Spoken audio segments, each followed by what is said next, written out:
Hello everyone, my name is Arvind Patel, currently study Jawaharlal Nehru Krishi Vishwavidyalaya College of Rewa. Today present my assignment topic Future Prospect of Plant Breeding in Crop Improvement. This topic is fundamental of plant breeding. Starting topic Future Prospect crop improvement यानी crop को किस प्रकार से हम improve कर सकते हैं future की आवश्यकताओं को देखते हुए। तो फर्स्ट है क्रॉसिंग मेथड। क्रॉसिंग मेथड क्या होती है कि दो अलग अलग किस्मों को लेकर क्रॉस कराते हैं जिससे हमें बेहतर प्रोडक्शन मिल जाए। इसके लिए कोयम्बटूर विश्वविद्यालय में बार्बर एवं वेक्टर रमन ने जो नॉर्मलाइजेशन कृत शुगर केन का निर्माण किया था उससे हमें 40% तक अधिक प्रोडक्शन प्राप्त होगा। अगला क्रॉप रोटेशन। तो क्रॉप रोटेशन क्या होता है कि फसल एक ही खेत में अलग अलग मौसम में अलग अलग क्रॉप को उगाया जाता है जिससे भूमि की उर्वरक शक्ति बनी रहती है और प्रोडक्शन भी अच्छा प्राप्त होता है। इसके लिए खरीफ के बाद रबी के बाद जायद तीनों मौसम में क्रॉप को उगाते हैं। अगला क्रॉप सिलेक्शन यानी कि फसल चयन। फसल का किस प्रकार से हम चयन कर सकते हैं, अपने क्षेत्र के अनुसार कर सकते, जलवायु के अनुसार करते हैं, वहाँ की मिट्टी के अनुसार जो किस्में होती हैं उनको उगा सकते हैं। इसके लिए कई मेथड हैं जैसे प्यूलान सिलेक्शन, बल्क डेंसिटी या टू रो मेथड, रिकरेंस आदि मेथड का यूज भी कर सकते हैं। सॉल्ट टेस्ट, मैदा की जांच कैसे। तो इसकी मैदा की जांच के लिए हम क्या कहते हैं कि जो हमारे नज़दीक केवीकी होती है वहाँ पर हम 500 ग्राम मिट्टी भेजते हैं लैब के लिए, जिसमें हमें उसकी पीएच मान तथा पोषक तत्वों की जानकारी मिलती है कि किस पोषक तत्व की हमारी मिट्टी में कमी है और किस पोषक तत्व की अधिकता है। इसके लिए पीएच मान जो फसलों के लिए ज़्यादातर अनुकूल होता है वह 6.5% होता है, 6.5। इरिगेशन शेड्यूल यानी कि समय जो सिंचाई है इसका निर्धारण करना, किस समय हमारी फसल को सिंचाई की अधिक आवश्यकता होती है। तो गेहूं के लिए 21 दिन, इस अवस्था को गेहूं में CRI अवस्था भी कहते हैं। फिर क्रॉप इंश्योरेंस, फसल बीमा क्यों मनवाते हैं तो यदि प्राकृतिक आपदाएं आ जाएं जैसे बाढ़ हो गए, तूफान हो गए, जिससे फसल को नुकसान हो, ओलावृष्टि आदि में ये क्रॉप इंश्योरेंस काम में आ सकता है।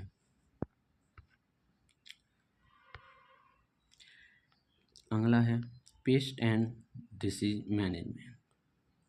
पेस्ट एंड डिसीज मैनेजमेंट करने के लिए हम जैविक, रासायनिक आदि तकनीकों का उपयोग करके अपनी फसल को स्वस्थ बना सकते हैं जिससे प्रोडक्शन अधिक मिलता है। अगला है ऑर्गेनिक फार्मिंग। ऑर्गेनिक फार्मिंग से क्या होता है कि जो रासायनिक मुक्त खेती होती है यह मानव के स्वास्थ्य पर और पर्यावरण पर दोनों को सुरक्षित रखते हैं, कोई हानि नहीं होती। ग्रीन हाउस फार्मिंग में क्या होता है कि इसमें नियंत्रित वातावरण में फसलों की खेती करते हैं जिससे हमें साल भर प्रोडक्शन प्राप्त होता है। अगला है क्रॉप मॉनिटरिंग यानी कि फसल की निगरानी कैसे करें। फसल की निगरानी के लिए हमें क्या करना चाहिए, रोग प्रतिरोधक गुण उत्पन्न करने वाली हाइब्रिड बीजों का उपयोग करना चाहिए, अच्छी क्वालिटी वाले।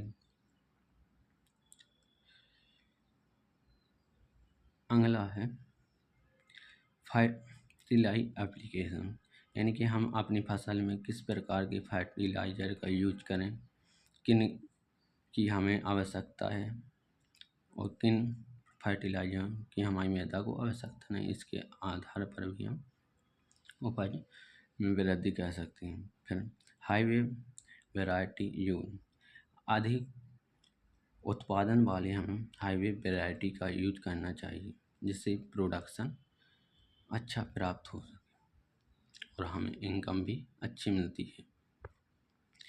अब देखते हैं scope of plant breeding. Plant breeding के क्या क्या स्कोप है।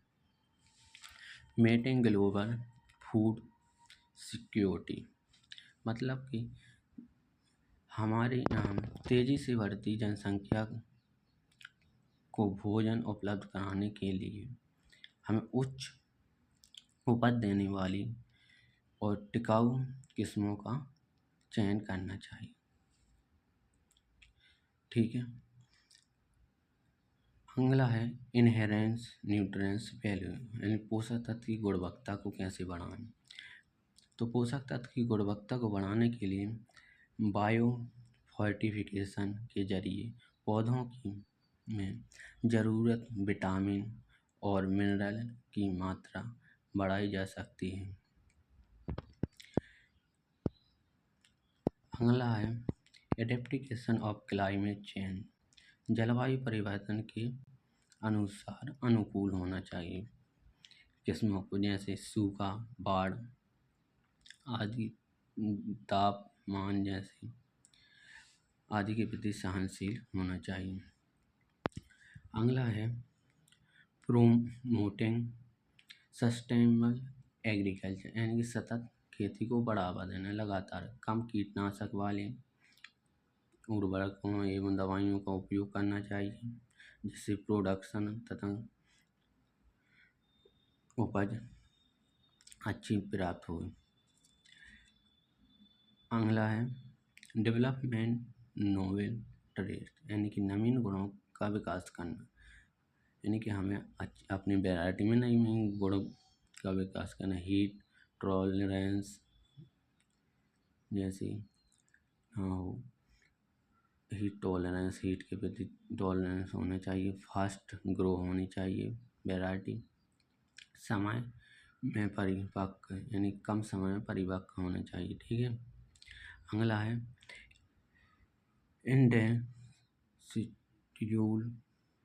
एंड फार्मास्यूटिकल एप्लीकेशन, यानी कि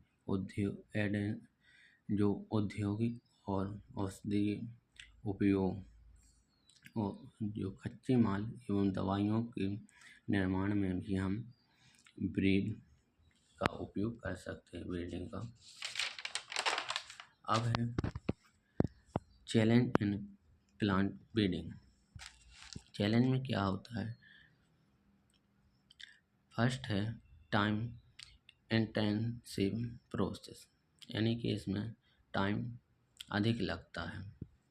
अगला है कॉम्प्लेक्सिटी ऑफ ट्रेड, यानी कि गुणों की जटिलता होती है, कई गुण एक साथ जुड़े होते हैं, जैसे उपज, रोग प्रतिरोधी और गुणवत्ता, यानी प्रोडक्शन।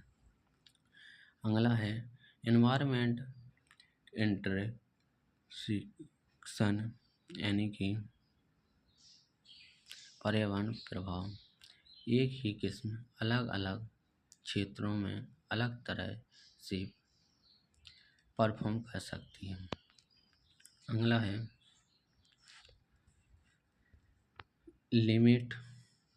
लिमिटेड जेनेटिक रिसोर्स, यानी कि सीमित आनुवंशिक संसाधन, यानी कि ब्रीडर के पास उच्च गुणवत्ता वाली मशीनों का अभाव, ये भी एक चैलेंज है। अगला है पेस्ट एंड डिसीज एवल्यूशन, यानी पेस्ट और डिसीज का कैसे एवल्यूशन, ये भी एक चैलेंज है। अगला है कंज्यूमर प्रोफॉर्मेशन एंड मेकिंग डिमांडिंग, ये भी एक चैलेंज है। अब जितना हमने पढ़ा एक बार जल्दी से हम क्विक रिवाइज कर लेते हैं। तो फ्यूचर में हम क्रॉप इम्प्रूवमेंट कैसे कर सकते हैं? तो पहला है crossing method, crop rotation, crop selection, soil test, irrigation schedule, nutrient value, किस प्रकार से न्यूट्रिएंट वैल्यू को बढ़ाया जा सकता, crop insurance, pest and disease management, organic farming का उपयोग करके, ग्रीन हाउस का उपयोग करके, फर्टिलाइजर एप्लीकेट करके हम अधिक प्रोडक्शन प्राप्त कर सकते हैं फसलों के साथ। Thank you.